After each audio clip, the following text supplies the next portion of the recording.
నీ వెంట వస్తాను అంటే మాది నిరక్షరాస్యులుగా ఉన్నారు. గ్రామీణ కొండ కోనలలో ఆకలికి రావాల్సిందిగా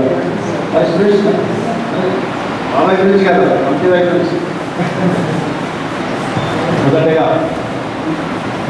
డ్యూటీ ఖర్చులు చేయాల్సిందిగా ఇవన్నీ లేకుండా చాలా ఇబ్బందులు పడుతున్నారు. దానికి ప్రధాన కారణం అక్షరాస్యత. కాబట్టి కార్యక్రమానికి విచ్చేసిన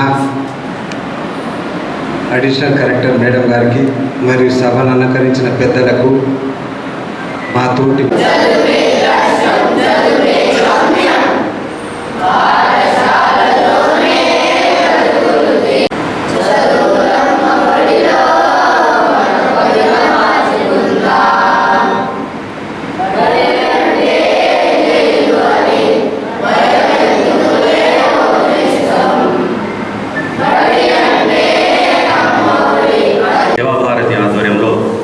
వాల్మీకి ఆవాసాన్ని మనం నిర్వహించుకుంటున్నాం.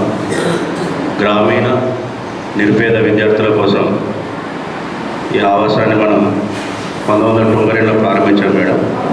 గ్రామీణ నిరుపేద దళిత విద్యార్థులను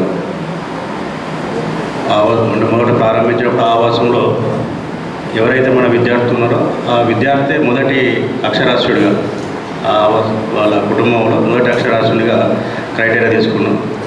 32 సంవత్సరాల కాలక్రమేణా ప్రతి ఒక్కరు చదువుకుంటారు కాబట్టి అది ఒక్క దాన్ని తీసి గ్రామీణ నిరుపేద దళిత విద్యార్థులు, అనాథలు, సెమీ ఆర్ఫన్స్ అయితే శాశ్వతంగా ఈ దాతల కోసమే, దాతల సహకారంతోనే 37 సంవత్సరాలుగా ఈ ఆవాసం నడుస్తుంది. ఇలాంటి పెద్దలందరి సహకారంతో మన విజయవంతంగా ఈ ఆవాస కొత్త బిల్డింగ్ను కూడా మనం నిర్మించుకున్నాం.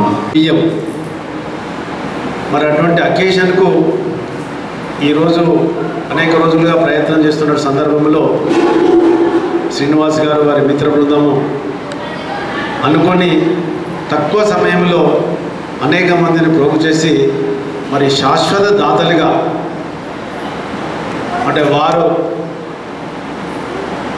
ఎన్ని రోజులు మనసు ఉంటుందో ఆవాసం గురించి అన్ని రోజులు ఇస్తామని చెప్పేసి వాళ్ళందరూ కూడా దీక్ష కొని ఈరోజు మరి సుమారుగా 72-73 మంది ఉన్నారు. ఇంకా వారు ఇప్పుడే అంటున్నారు దాన్ని 80లో పడగొడతాం సార్. మరి మీకు ఎక్కువైనట్టుంటే పక్కకే బాలికల ఆవాసం ఉన్నది, ఒకటి వాళ్ళకు కూడా చేద్దామని చెప్పేసి వారు ఇంతకుముందే చెప్పడం జరిగింది. ఈ సందర్భంగా మీ అందరికీ కూడా వాల్మీకి ఆవాసం నుంచి ప్రత్యేక ధన్యవాదాలు తెలియజేస్తూ, కార్యక్రమం ఇట్లా అన్ని ఏదైనా వస్తే నేను ఒక రైస్ కొంచెం ఇబ్బంది అవుతుందన్నా మీరు అధ్యక్షులు ఉన్నారు కావాలని అంటే సరే ఏమి ఇచ్చినా 5 క్వింటాలు 10 క్వింటాలు 20 క్వింటాలు ఇవ్వగలుగుతాం. ఇది కాదు, శాశ్వతంగా ఉండే కార్యక్రమం చేద్దామని ఆలోచన వచ్చి మా మిత్రులందరినీ కొంచెం సంప్రదించండి. వాళ్ళు కూడా అన్నా సరే చేద్దాం. ఎట్లా చేద్దామంటే ఇయర్లీ ఒక క్వింటల్, మనం ఒక సంవత్సరానికి ఒక క్వింటల్ చేస్తే ఒక 70 మంది 80 మంది తయారు చేస్తే 70-80 క్వింటల్ అవుతాయి. వీళ్ళకి ఎప్పటికి ఉంటుంది శాశ్వతంగా, అంటే ఒక కార్యక్రమం చేస్తే బాగుంటుంది అనే ఆలోచనతోటి అందరూ ముందుకు రావడం జరిగింది. ఈ కార్యక్రమానికి అందరూ సహకరించిన ధన్యవాదాలు. పేరు పేరు శ్రీనివాస్ గారు ఇట్లా ఫోన్ చేసి వాల్మీకి ఆవాసంకు ఇట్లా బియ్యం ఇద్దామనుకుంటున్నామంటే నేను సరే అని చెప్పిన. తనే కష్టపడి అందరినీ తయారు చేసిండు. మీరు ఇంత కష్టపడి ఇంత పెద్ద బిల్డింగ్ కట్టి ఇన్ని వాళ్ళకు విద్య గురించి కానీ అన్నిటి గురించి ఇన్ని సహాయ సహకారాలు చేస్తుంటే మా వంతుగా ఆయనంతా మేము చేస్తున్నాము. ఇంతకుముందు ఇక్కడ ఫిల్టర్ లేకపోతే కూడా నేను అక్కడ ఫిల్టర్ పెట్టేయడం జరిగింది.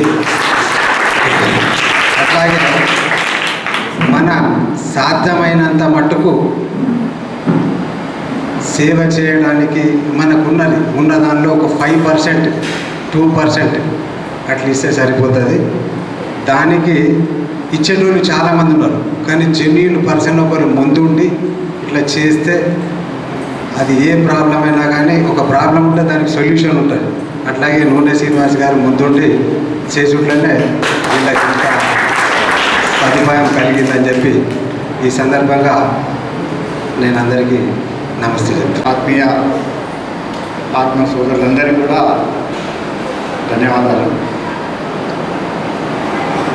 మనందరం అందరి సహకారం వాళ్ళు పంచుకొని ఈ ప్రకల్ప 32 సంవత్సరాలుగా ముందుకు కొనసాగుతుంది. అలాగే మన సోదరులు చెప్పినట్టుగా ఇది ఇంకా ముందుకు వెళ్తానే ఉంటుంది. మీ అందరి ఆత్మీయతతో ఇంకా బలం మాకు చేకూరుతుంది.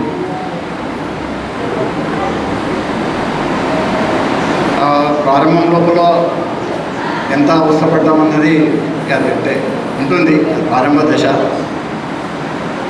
కానీ ఇప్పుడు సమాజం లోపల ఆవాసానికి ఒక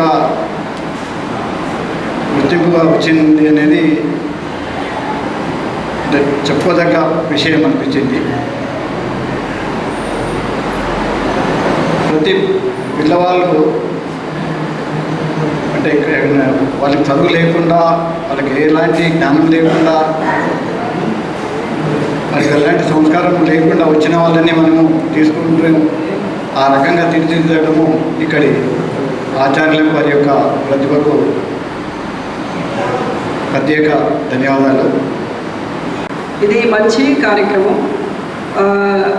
మరి దీనికి జనరల్గా ఎవరైనా ఏదైనా అడుగుతారేమో అంటే ముఖం చాటేస్తూ ఉంటారు. నేను ఇక్కడ చూసింది ఏంటంటే ఇంకా మమ్మల్ని అడగండి అంటున్నారు. సో అది ఎప్పుడు వస్తుంది అంటే మనం ఇచ్చేది సద్వినియోగం అవుతుంది అన్న ఒక నమ్మకం ఎప్పుడైతే వస్తుందో అప్పుడు మాత్రమే అది చూడగలుగుతాం. సో దాన్ని బట్టి మనం అర్థం చేసుకోవచ్చు ఇది చాలా వెల్ ప్లాన్డ్గా నడుస్తుందని చెప్పేసి. అది 92లో మరి స్టార్ట్ అయింది. అప్పటి నుంచి చదువుకున్న వాళ్ళు కొంతమంది బయటకు వెళ్ళడం జరిగిందని కూడా చెప్పడం జరుగుతుంది. చాలా సంతోషకరమైన విషయము. నేను ఎప్పుడూ మా ఎవరైనా ఆఫీసర్స్ కావచ్చు, నా దగ్గర తోటి ఎంప్లాయీస్ కావచ్చు, లేదంటే మాకు సివిల్ సప్లైస్ వాళ్ళ సంబంధంలో ఉంటారు కాబట్టి బిల్డర్స్ కావచ్చు, డీలర్స్ కావచ్చు, పంచాయత్ సెక్రటరీ నుంచి మొదలు పెడితే విలేజ్ సర్వెంట్ నుంచి మొదలు పెడితే పై వరకు అందరితో కూడా మాట్లాడుతూ ఉంటాం. సో అప్పుడల్లా నేను అనుకుంటూ ఉంటాను అనమాట, ఏమని అంటే అరే సమాజంలో ఉన్న ప్రతి ఒక్కరం కూడా ఎంతో కొంత సమాజానికి చేయొచ్చు కదా, ఏమేమి చేయకుండా అలాగే ఎవరైనా చేస్తే బాగుండు ఎవరు చేస్తారు. మనం ఎవరో ఒకరం స్టార్ట్ చేస్తే తలా కాస్త వేస్తే ఒక 10,000 ఒక మనిషికి అవసరం ఉందనుకోండి, ప్రాణాపాయ స్థితిలో ఒక మనిషి ఉన్నాడు, 10,000 కావాలంటే మనం ఎట్లా ఆలోచిస్తామంటే ఎవరైనా ఒక 10,000 ఇస్తే బాగుండు అనుకుంటాం. 10,000 అప్పటికప్పుడు ఎవరు ఇవ్వకపోవచ్చు, కానీ అదే ఒక 100 రూపాయలు 200 500 ఇవ్వమంటే ఇస్తారు.